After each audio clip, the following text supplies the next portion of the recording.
Shalom Bapak Ibu, kita bersyukur buat hari ini kembali kita akan merenungkan firman Tuhan. Mari kita berdoa. Bapa di sorga, di dalam nama Tuhan Yesus, sungguh kami bersyukur karena kehidupan Engkau anugerahkan untuk kami boleh memulai lagi minggu ini, dan kami hendak merenungkan firman Tuhan. Mohon hikmat dan pengertian Roh Kudus agar kami memahami dan kami hidupi dalam kesehari-harian kami. Dalam nama Tuhan Yesus kami berdoa. Amin. Firman Tuhan kita pada hari ini adalah dalam Keluaran 4 ayat 10. Beginilah firman Tuhan. Lalu kata Musa kepada Tuhan, "Ah Tuhan, aku ini tidak pandai bicara, dahulu pun tidak, dan sejak Engkau berfirman kepada hamba-Mu pun tidak, sebab berat mulut dan aku berat lidah." Itulah firman Tuhan yang menjadi dasar perenungan kita pada hari ini. Bapak Ibu yang dikasihi Tuhan, tema kita adalah merasa tidak mampu. Tema kita merasa tidak mampu.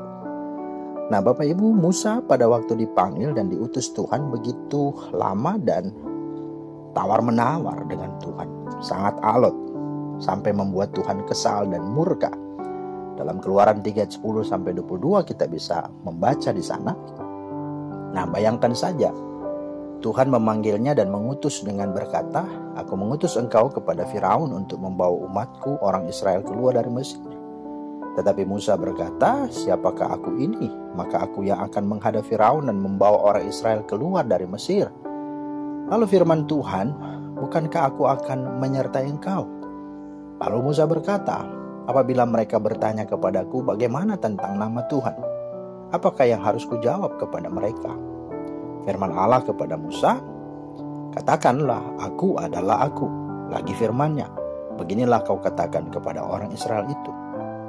Lalu sahut Musa, "Bagaimana jika mereka tidak percaya kepadaku dan tidak mendengarkan perkataanku?"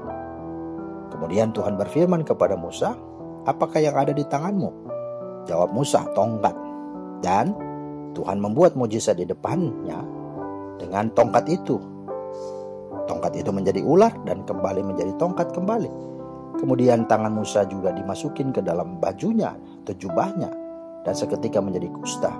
Dan ketika dia masukkan kembali juga tangannya sembuh.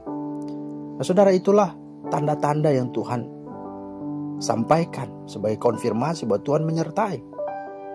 Namun setelah mengalami mujizat Tuhan itu di dalam ayat 1-9 dalam pasal 3 tadi, Musa berkata kepada Tuhan, "Ah Tuhan, aku ini tidak pandai bicara, dahulu pun tidak, dan sejak Engkau berfirman kepada hamba-Mu pun tidak, sebab aku berat mulut dan berat lidah." Ayat 10. Nah, tetapi Tuhan pun menjawab dia kembali, "Siapakah yang membuat lidah manusia? Siapakah yang membuat orang bisu atau tuli, membuat orang melihat atau buta? Bukankah aku ini, yakni Tuhan?" Tetapi Musa berkata, "Ah Tuhan, utuslah kiranya siapa saja yang patut kau utus." Maka bangkitlah murka Tuhan terhadap Musa. Ayat 14. Nah saudara-saudara, ya bagaimana Tuhan gak murka? Ya iyalah, siapa yang gak kesal jika sudah beberapa kali diyakinkan tetapi tetap saja mengelak dan tidak mau. Nah itulah yang dialami. Tetapi akhirnya kita tahu ending dari kehidupan Musa, bagaimana Tuhan begitu luar biasa memakai Musa. Dan Musa menjadi sosok dan figur yang disegani, dihormati sampai dengan saat ini.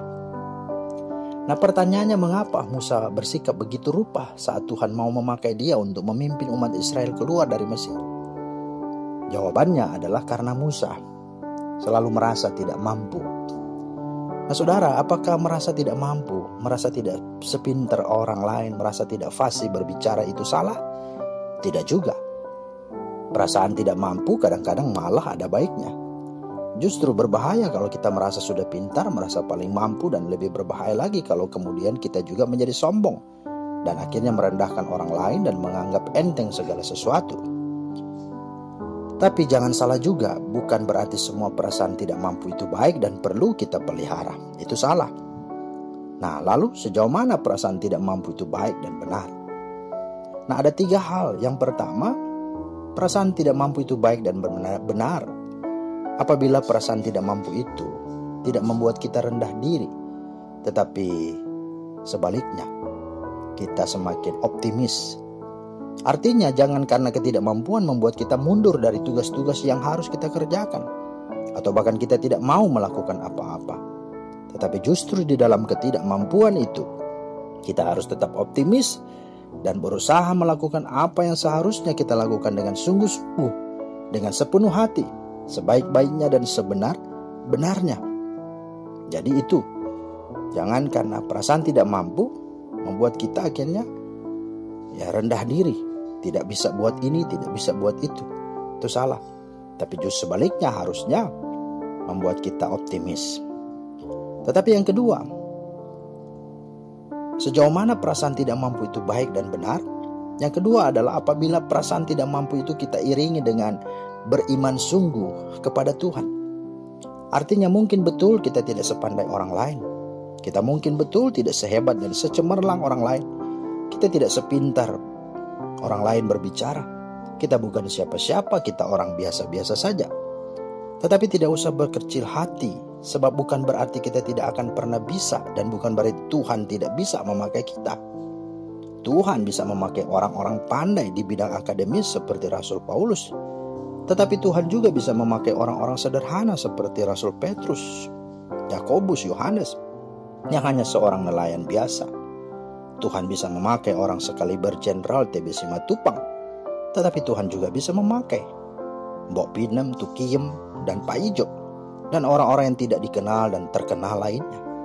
Artinya jangan kita batasi akan kuasa Tuhan. Kalau Tuhan yang memanggil, maka dialah yang akan melengkapi. Dia juga yang akan menyertai, dan dia juga akan membawa kita kepada kemenangan dan kepada tujuannya. Itu harus diyakini. Nah, yang ketiga, sejauh mana perasaan tidak mampu itu baik dan benar? Yang ketiga adalah apabila perasaan tidak mampu itu muncul dari kerendahan hati. Artinya, ia menyadari betul bahwa sebagai manusia pastilah penuh dengan kekurangan, bisa hilaf dan penuh keterbatasan. Bahwa apa yang ada dan dipunyainya sesungguhnya berasal dari Tuhan, yang perlu juga dijaga, dipelihara, dan dikembangkan. Jadi siapapun kita tanpa terkecuali, selalu ada yang bisa kita berikan. Dan apapun itu pasti sangat berharga di mata Tuhan, asal kita melakukannya dengan sepenuh hati dan semampu kita. Tuhan Yesus kiranya memampukan dan memberkati kita untuk sungguh-sungguh menyadari bahwa bersamanya di dalamnya segala hal yang tidak mampu akan dimampukannya. Yang penting adalah kita mau dan rela dan sedia untuk dipakai olehnya. Tuhan Yesus memberkati. Amin.